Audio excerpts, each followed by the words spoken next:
Welcome to the Lee Library. I'm here today with Mitchell Q. Sellers, and Mitchell is the creator of these fabulous quilts. And if you've been to the Lee Library during April, you've had this huge, colorful display that we can see and admire and appreciate. These are contemporary quilts in all kinds of wonderful patterns, and this has just been an extraordinary exhibit. So thank you, Mitchell, for sharing with us, and thank you. And we're going to go and talk about the quilts. So, but before we do, why don't you tell us a little bit about yourself and how you got started? Sure. Thank you, first of all, for having me here. I got started quilting, not really quilting, but learning about quilts from my grandmother. Kind of at her apron strings. My mom was a single mom, so myself, my brother, and my sister would stay with Grandma while Mom was working, and she would be putting things together, kind of telling me what she was doing, and I was observing and just seeing all of these beautiful pieces of work come together, and she was introducing me to things like how to convert decimals and to fractions, and how to figure out how to make a triangle the right size if you wanted to fit on an edge. So she knew things like the Pythagorean theorem, you know. So early on, Grandma taught me a lot of just good life lessons. Fast forward many years, and when you hit a certain age, you decide, okay, what hobbies am I going to do? What am I going to do with my free time? And I just kind of revisited what Grandma had done, and my mom was putting together a project, and my mom is a real procrastinator. And I said, Mom, are you really going to do that? And so I took the project over and made her first grandson a quilt that she wanted made, kind of her design, but I put it together. And after that, the race was on. I just couldn't stop. This is fabulous. Putting things together. So did you start with regular patterns that were kind of handed down and more traditional patterns, and then evolved to more contemporary, or how did that happen? Just those first quilts that I made were just simple squares using colors that, things like Grandma said, a solid, then a print, then a solid, then a print, light, then dark, then light, then dark. Just squares going around and around, remembering the, what was it called, stepping around the mountain pattern, just a center square and then squares around that, squares around that. And remembering all the things that she had said. Gave a quilt to everybody in my family. All of my close friends started getting these quilts that, I'm not going to say they were beautiful, but they were made with love and generosity. And then I went to a quilt shop in Wakefield, Massachusetts. And the ladies there introduced me to really making the corners meet perfectly and getting those points where they need to be. And then I just said, I'm all in. And so they introduced me to following patterns and following a chart instead of those early days of just, okay, here's some fabric, put it together, try to make it pretty. You know? Oh, good. Well, this will be very interesting as we go. We're going to go from quilt to quilt and look at these, and you can tell us about the patterns, the inspiration, the colors, whatever you'd like. Okay. It'll be fun. Sounds good. Our first quilt is called Not Black and White, and this is a huge quilt, 90 by 90, and very striking colors. And so, Mitchell, give us the story. Sure. This quilt, oftentimes I would join or participate in what quilters may know the term a block of the month club. So a quilt shop that I would visit fairly regularly was doing a block of the month to come up with you make a block each month, and if you show up the next month with a completed block, you got the fabric to do the next one for free. Oh, wow. And you know, the lady who owned the place, she was very good about showing us, and look out for this, press it this way. When you're making the cuts, be sure to look for this. And she offered that particular quilt block of the month in a couple of different colorways. And while I would participate in the block of the month, I would simultaneously just make other blocks in different colors. So this was the result of doing that block of the month, and each month I would just make a block using the pattern, but a different color. And so by the end of the 8 or 9 months, I've got enough blocks to do 3 or 4 different quilts in different colors. Wow, that's great. I'd be way behind. That's great. I love how this one is quilted with the wavy lines. That's wonderful. It gives such a great effect on that one. The quilting on this one, I think it's called Modern Curves, using a long arm quilting machine, edge-to-edge quilting. It's really my favorite quilting design because it's the only design that I have found in the computer-driven quilting designs that gives you an overall design, as opposed to some of the other quilts we'll see who will have, pretty little fans or feathers or curly cues that repeat over and over, but that's all it is, just repeat over and over. Whereas this, you can see the curves kind of link and make an overall gives it a great quilting statement. That's a great feeling. And then, I call it not black and white because while it does have black and white in the quilt, it's just full of every other color. Oh, it's full of wonderful colors. It's great. That's great. Okay, thank you. So let's move on to the next quilt. Okay, our next quilt is called Black, Reds, and White on Point. And this one is 92 by 92. And this is a fabulous quilt as well. And this one's going to relate to some of our other quilts. So you might mention that as we're talking about this one. Certainly. If you were to look at an individual block in this one, just any particular block, you might see that block in the last quilt we looked at, the next one, the next one, the next one.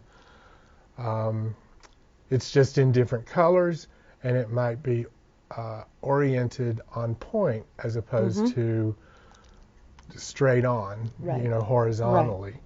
So this, like some of the others, part of the block of the month, this was a colorway that I made because I had all of this black and red and white and gray and burgundy fabric. And I decided, okay, I'm just going to do a black and white one. And then my joining blocks, you see the kind of Irish chain stitching, or not stitching, but piecing. That was just a choice to kind of square it, as opposed to give it that the diagonals, or diamonds, or on points. And so not a lot to say about it other than I love a dark background. Helps the colors pop a lot. Right. And I like the quilting in this one too. This one's got as opposed to all the angles. Now this one's got some circular motion going on in the background. Circular and what do we call the little teardrop? Yeah. What is that called? It's on Every Man Has a Tie that has that. Oh, I know, paisley. Paisleys. Yes, yes. Paisleys are certainly popular. And so again, there was a quilting design that had paisleys galore. And again, I like to use the traditional blocking or methods, but try to make it look modern, maybe with the color choices. You know, I think it's a little outside your traditional color choices. It does. It gives it a much more contemporary feel. I think so. The next quilt is called Purple Mahogany Jewel Box. And again, these are fabulous patterns and colors, and a special color in one of them, in one of the blocks. So why don't you tell us some more about this one now? Sure. Again, I was following along with a block of the month patterns, and this was, I had all of this color in my stash. So brown and purple you don't always think of those as going together, but I thought it was going to be neat. And then you know, I ended up with my 12 squares, and I thought, how am I going to connect them? And the connecting blocks that you see repeat over and over and over, I just kind of sketched that out and designed it myself. I didn't really look for a design in a book or anything. I just said, I want to get some lines going that connect all of these together. And that's what I call my little jewel box. It does look like a box. It does have that box. It gives it depth also. Little depth. Things do pop out. And I know you had mentioned there's a couple of blocks that have colors that are a little outside the rest of the color scheme. And that was just my own little surprise. I like to try and throw a little surprise.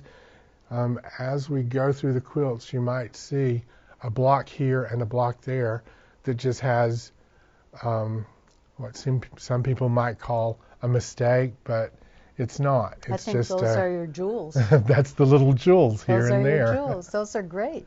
Those are wonderful little surprises in this. And this quilting pattern was just something called, I think the computer design just calls it splash. And it's just little, like when you drop a pebble into a pool of water, and it makes that first little splash. You can kind of see those throughout, looking at just the quilting. And because there's so many, sharp edges and straight edges, I just wanted to do something curvy and really oppose those straight edges. So how excited were you when you discovered the long arm quilting machine? Oh my goodness! Oh my goodness! I remember, and again going back to grandmother's apron strings, we would put quilts on. We would put quilts on rails, and invite the ladies of the church choir over and different little groups to sit all around all four sides of that quilt just by hand, needle and thread with thimbles pushing it through. And they made some beautiful shell quilt, quilting, and some of them could make some beautiful feathering.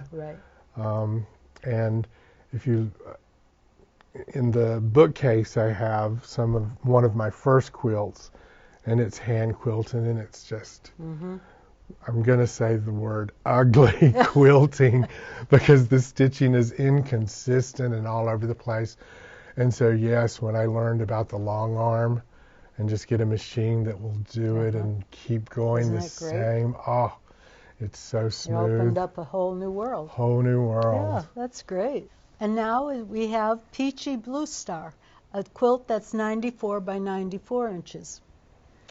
And this was the block of the month quilt that the person who was directing the monthly meet designed and said, this is what we're going to end up with by the end of it. So all of this blocks around the outer edge, those 12 blocks, you'll see in all of these other quilts. Because while I was making all of those, I was making a block in other colors as well. And again, I went back to the wavy modern curve quilting. Right. Because this is probably the most traditional quilt I have hanging in this show. And the colors, while they're beautiful, are a little more relaxed than I like. I like things a little more vibrant maybe, and a little darker maybe. Right. But it is still very beautiful. And all of the quilts that I've made and posted on my Etsy website, these traditional colors, the reason I have only one real traditional one in here, they sell the most. People just go, I want that, I want that, I want that, over and over and over. And I go, but what about these dark, lush ones? That's interesting. I would have thought that it would be the other way around, that people would still go after the more contemporary, more vibrant. But this is a very calming quilt, so that must be the reason for that. But it is lovely. And I definitely think it's pretty traditional looking. Yes, it is, but it's still a very beautiful quilt.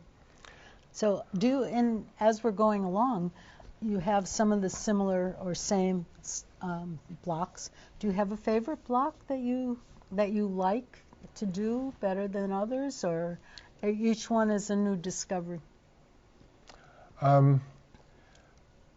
Each one is a new discovery. I know that traditionally we kind of work in that 12-inch square. Right. We end up with about a 12.5-inch square, so that when we sew it all together, we kind of maintain the standard. So I guess the ones that I'm usually a little more attracted to are the ones that kind of trick the viewer into seeing something that's not a 9 block, which usually you can see all of these have that 9 block feel. Right. And anything that tricks us, that goes a little outside of that, are the ones that I'm drawn to. I would say the one, with the flag looks on it. And then the star one right under that. Neat. Okay, now we have the holiday quilt. And as you look at this quilt, think back to the one right before it. We now have the similar pattern, however we have different fabrics, and we have a totally different feeling. So, want to tell us a little bit more about this one? The long and short of it is it's a holiday quilt in those traditional reds and greens, little gold and silver here and there. Certainly holly berries. And, comparing this quilt to the one we just looked at, it is exactly the same layout with the blocks around the outer edge, and then big blocking in the middle to just kind of make star points happen. A lot of people look at this and say, oh, I need to get a holiday quilt. but then they come back and say, you know what, but I want these colors instead. Can you? So, you know, I have this one posted and people come back and say, I would like that, but can you do this with it instead? Mm-hmm. So, holiday colors are not always necessarily this red and green. It can be anything you want it to be. Right. And the quilting is interesting because it looks like there are some holiday berries in the quilting as well. And holly leaves are in it. Very nice. But yeah, the berries are in it. And because it was a holiday quilt, that was, you know, certainly intentional. Mm-hmm. And on this one, when you started it, had you pre-planned to use the quilting, or do you decide once you've made it and pieced it as to what you're going to choose to how you're going to quilt it? For this one, I didn't have a pre-plan for the quilting.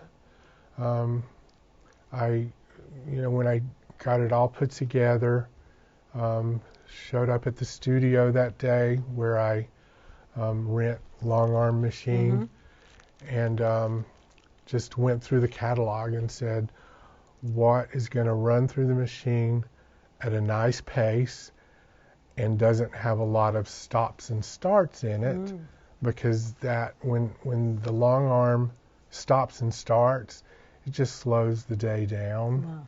Wow. And a quilt this size with this pattern, probably 3.5 to 4 hours. Wow. But one with a lot of stops and starts, that can go on 6 or 7 hours. Oh, wow. And normally, is that what you do? You lay out your whole quilt first after it's pieced, and then decide on how you're going to do the quilting on it?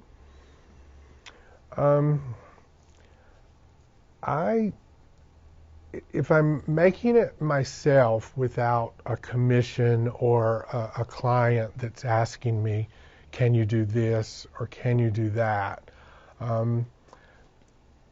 Having a familiarity with the patterns that are available in the quilting program, I'll lay it out and know what path I'm going to go down. And generally, I've never started a quilting or started to quilt something and then say, no, this is not going to work, and had to rip it out and start over. I've just never done that. I'm not going to do it. It'll just be a big, glorious mistake. That's okay. If it's something I don't like it, anyway, right? So that'll be great. Okay. Right. Our next quilt is called Reds and Reds and Reds. And it certainly has all kinds of variations of the red, so why don't you tell us about it? This one, again, I was making a block in a red, with reds, along with a block of the month process. So while I was making all of those holiday squares and the peachy squares, I would also make a red one. Same blocks. And again, you can see a couple thrown in there that have maybe some black mixed in. And this one I kind of explored keeping the reds all in there, even though some are the orangey red and some are the purpley red and some are that yellowish red. I still wanted to keep all the reds in there. And then instead of doing a traditional put them in a row, put them on point, I just threw big blocks of the fabrics that I was using in there, and then connected it with those little swirly blues. Just kind of in an, again, I think this one's really non-traditional. The blocks themselves look pretty traditional, but the layouts, I don't know, maybe gives it an Asian feel. Well, it looks like a maze. It's got that feeling of pathways and mazes and discovery. I think it's neat. Yeah. And the quilting itself, I started just swirling. Mm-hmm. So swirls really opposes the straight lines that are in there, curves after curves after curves. And there's really no stopping and starting in it other than the one little tip of each curve. So that machine would kind of stay steady and not have to stop and start each time. That's a really neat. I like the pattern, but I like the feeling of the pathways and the mazes and the discoveries. I think it's great, and I love the little surprises of color in it as well. So, and these stars are similar to some of your other stars, but again, the fabrics give everything such a different feel when you're completely different. Yeah, when you're looking at that. That's great. This next quilt is called Turquoise Mandalas, and this has got fabulous colors in it. These are real jewel colors. And so, do you want to talk about this quilt? One of my favorite things to do is go into a quilt shop and just kind of plunder around and look at their sale rack and see if there's anything that I can, walk out with that I haven't seen anywhere before. And there was a beautiful batik fabric that was solid black, and every yard had, I believe it was 9 or 12 different mandalas on it. And I said, well, I have to have that. I don't know what I'm going to do with it, but gosh, that black and turquoise was just beautiful to me. So it sat on my stash shelf. Again, another quilter term. Yes. For a long, long time. And then a commission quilt that I was working on, the guy asked me, do you have anything that you're going to work on, or do you have any turquoise? And I said, well, I've got a beautiful turquoise fabric, but he gave me no direction or nothing that he really wanted to do with that turquoise. And so I said, well, let me see what I can throw together. And we're only looking at half of the quilt, but if we were to unfold it, we actually explore the whole spectrum, Roy G. Biv, red, green, orange, blue. Wow. So on the other side, the mandalas are bordered with the yellows and the reds and the oranges. So you'll see probably on some of the upcoming quilts, I like to explore that Roy G. Biv world, because you just get the whole spectrum in it. And he loved it. He didn't want to commit to buying it, so I said, well, that's fine. I'll just put it on my Etsy page. But then he later bought another one, so that was good. I was glad I finally explored these turquoise mandalas, because I think they're beautiful. I think they're fabulous. And they don't disappear with all of the other colors. I think they still stand out. Just to reiterate, here I kind of explored the using the whole spectrum Roy G. Biv, and I tossed in the brown, then follow it down the reds till you hit orange, yellow, green. And it was kind of an experiment for me to see how turquoise, one of my favorite colors, is going to mix with each part of the spectrum. And then just bordered and blocked the whole thing with those little black and white splashy pieces. And that's kind of the things that pop out at you more than the mandalas almost. Yeah, it is really wonderful. It gives such a different feeling to each color to put the mandala against that color. But the turquoise is such a great background for all these colors too. It's a wonderful quilt. I'm so glad. Thank you for opening it up so we could see it. So we're going to start on this side with Moody Blues, and there are a lot of interesting batiks in here. So you want to talk about your fabric choices here and the pattern? Batiks, my favorite fabric. Batiks are made essentially with a dyeing, wax dip dyeing method. I'm going to say, I think, developed in, I know in Asia, but I'm going to say India perhaps. But when the fabric comes into a showroom, it's nice and stiff. It's great to work with.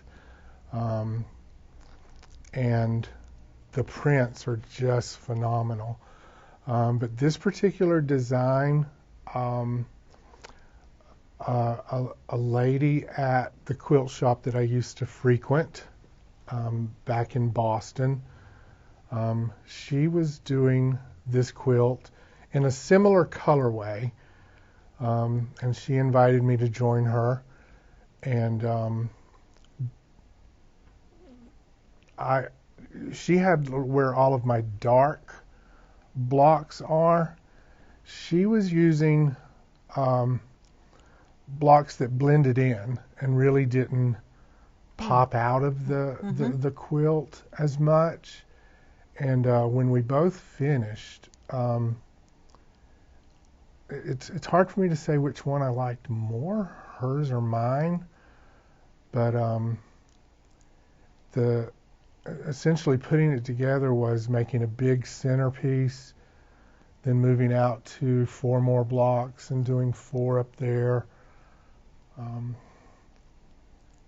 And then probably I'm going to say everybody that's commented on this quilt, their favorite part is the border treatment. All of those little squares over and over and over and over repeated. And there's no fun in piecing a quilt where point kisses a point. Yes. Because all of that bulk just kind of kisses each other and you're trying to press it flat. But again, on this one, I used my favorite quilting pattern, that wavy pattern. And before I quilted it, it was a pretty flat looking design. It is, yeah. But with that waviness, it really, and it blends that kind of dark bluish band into one also. It just ties it all together. It's really a beautiful treatment with the batiks, with the blue batiks, yeah. I do love it. And so from this quilt is in half again, and then we have another one that's similar, and this is Uncle Roy's block of the month. And this one is 86 by 86, and they hang next to each other, and they're such different colors, but they also really complement one another. I love seeing them next to each other because of the different colors and what a different feeling they give. I chose obviously to hang them next to each other because it's the same pattern. Not only the piecing of the quilt, but the quilting. I decided to do it the same with the wavy pattern. And I know people have come in and looked and said, "Wow, that's odd," thinking it's one big quilt, but no, it's just folded in half, and they are mirror to each other, except for those colors. One of the things I like a lot about both this one and the blue one is the tiny little corner treatment here. Very nice, you know, yes. the little flange that gets thrown in. Right. It kind of pops out that red. And on the blue, when I did it with the little white. And I think it just gives it a real finishing touch. It is. It's a wonderful touch. It really does make that whole center pop out more. But this one also explored that Roy G. Biv world. That's why I call it Uncle Roy's. Yeah, It's Uncle block of Roy the month. GBM. But the red, orange, yellow, green Love goes that. out. And I added the brown, and I started it with pink in the middle, which is, kind of in that red vortex. And, lots of people have looked at it and said, if you just didn't have the pink in there, if you just didn't have the pink in there. And I said, well, it's there, like it or not. The pink makes it. It's important to it. This three-dimensional quilt is called Kubert tumbling blocks, and I have to be honest, this is my favorite because good. I love the block patterns.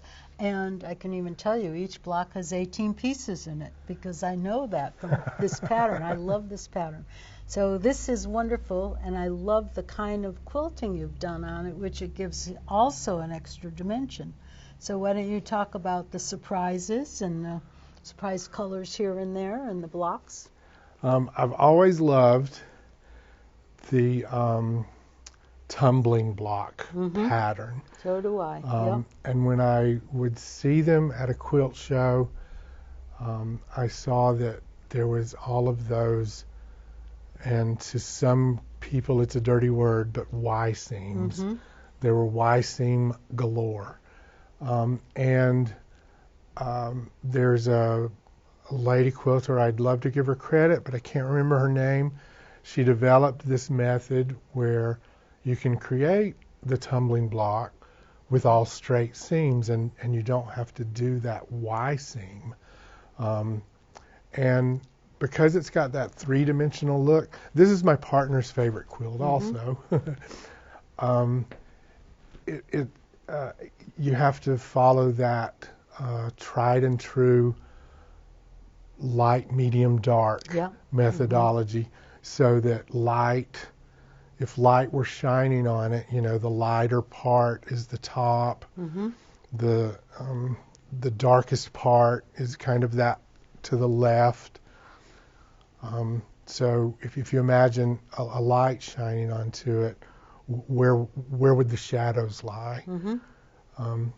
And it is one of my favorites. I've made this for a few people as a commission quilt. So finding that no Y seam method, what a time saver. Right. As my skills grew, I learned to not be as afraid of that Y seam as I once was. But now I fear the curve. Oh, no. But yeah, I enjoy the circular quilting on this one too. Again, those straight lines, those hard corners, soften it up with those circles. That's just wonderful. It is a terrific quilt. So we will move on. The next quilt is called Incandescent Block of the Month. And this is a really interesting quilt because it really does look like everything's moving here as well. So why don't you tell us about this quilt?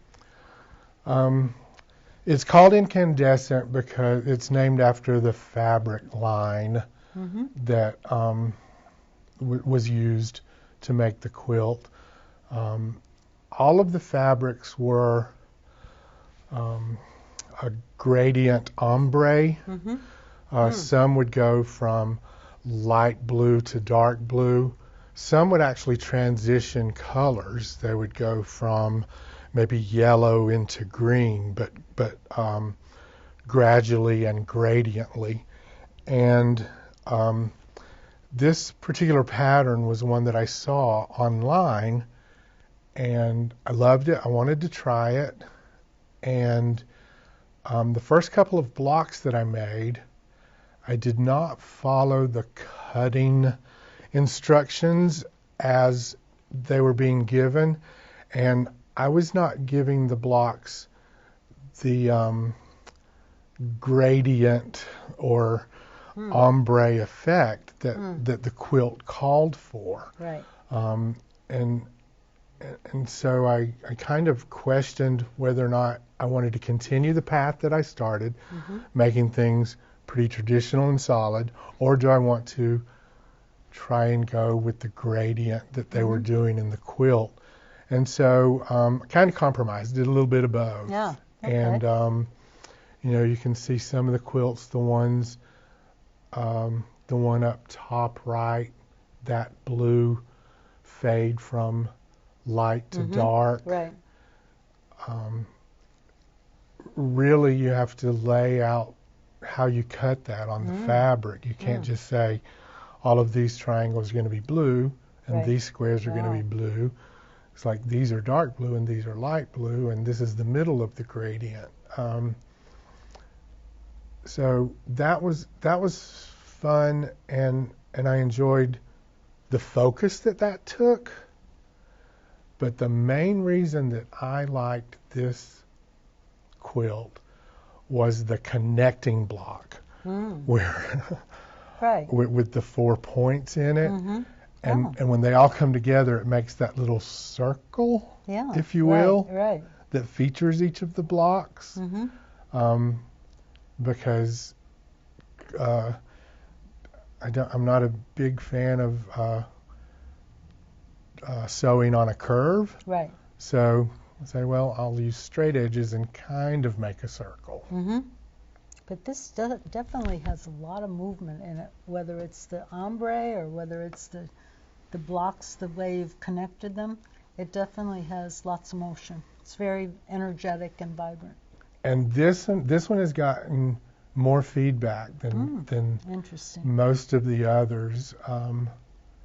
And I've gotten a few offers on it. And then those people have one backed out. One actually said, I love that, but can you do it in a different color? So I've gotten a commission off, you know, design coming up nice. that I'm making for someone. Our first Scrappy quilt is called Scrappy Star, and this has an enormous number of fabrics and pieces, and I can't even imagine how long it took to put together one of the larger squares. So give us a little summary of this. This might be my favorite kind of quilt to make, because every quilt that you've seen already, you've probably seen, you can probably see a little piece of fabric in this one that you have already seen. So the reason I love these is I don't sit down and decide I'm going to make a scrappy quilt. I literally, as I'm working on any project, just sew little pieces together that end up on the cutting, you know, the cutting floor, or it's right before you toss all your little shavings away. Oh, that piece is a couple of inches. Right. It's a perfect piece to share. I can sew that into something. So I just keep sewing piece after piece after piece together as I'm working on a regular project. So usually at the beginning or the end of any work session that I have, I just kind of assess my scrap pile. And I may spend an hour just kind of sewing pieces together with no intent behind it, with no design behind it, nothing other than use as many of these pieces of fabric as I possibly can. There are a lot of good surprises that must come out of doing that. Lots. It must feel like a Zen moment, too, at the end when you just keep taking whatever and putting it together. I think that's wonderful. And then, you know, honestly, you just keep a ruler close by, and sometimes you've got a wonky shape, and you just kind of square it up and say, okay, there is a 15-inch square. I think it's great. That's wonderful. I love that quilt. Okay? All right, this next quilt doesn't have a label, so we're just going to call it Mitchell's Surprise. And Mitchell is going to talk about it and the things that he planned to call, not necessarily call it, but how he was using the fabrics. So this one was fun. One of my favorite designs is the iris chain design. And I had never made one, So I was going to just use any fabrics that I had laying around, and I had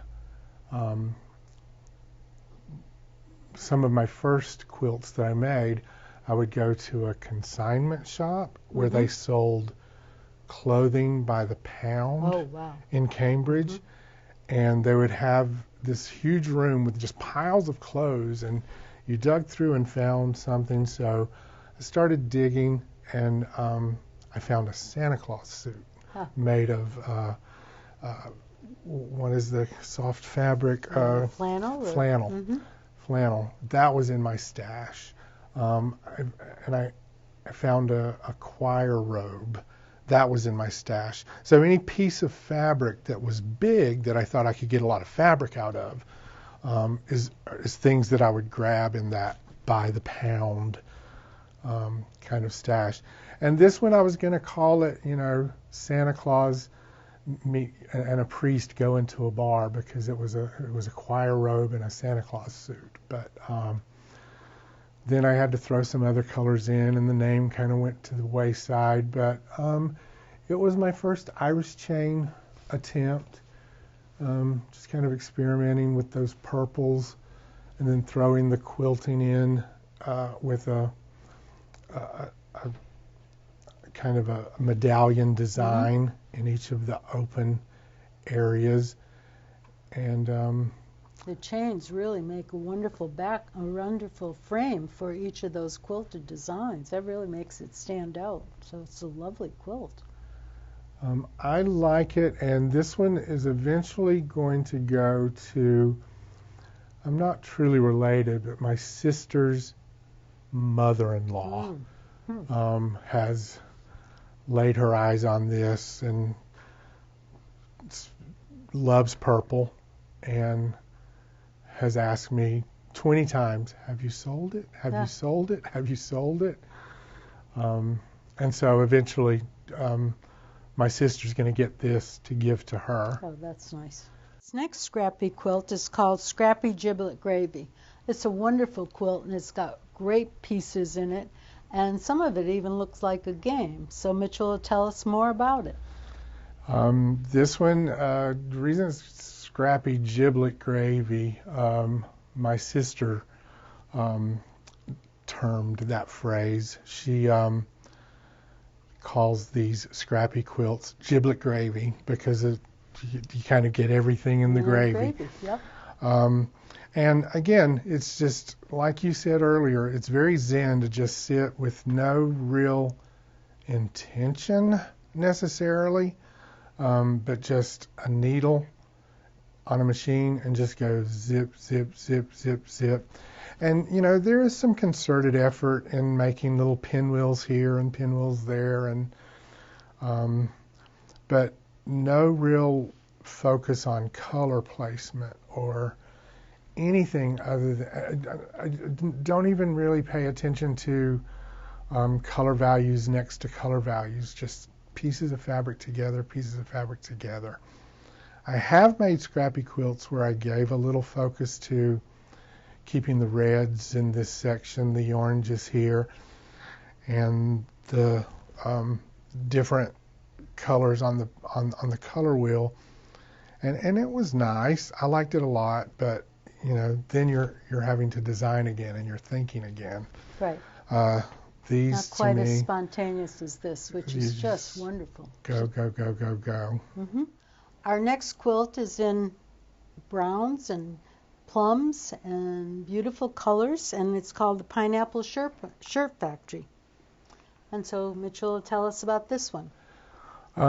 This one, again, I had never made a pineapple pattern quilt, and so this was my first dive into it without using a pattern, but because they have rulers that do it now, this was just me and a straight edge. Wow.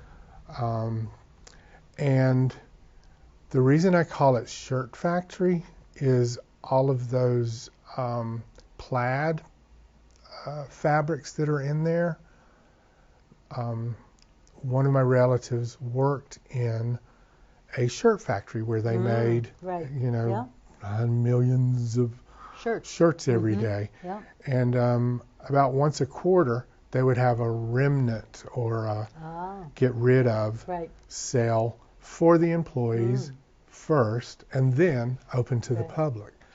And you don't get a bolt of fabric, though. What you get is a stack of 50 pieces or 100 pieces that may be the leftover after a sleeve had been cut out, or after the body of a shirt had been cut out, or the collar. So anything that was big enough, which, you know, I think they had qualifications for making it, them put it out for sale.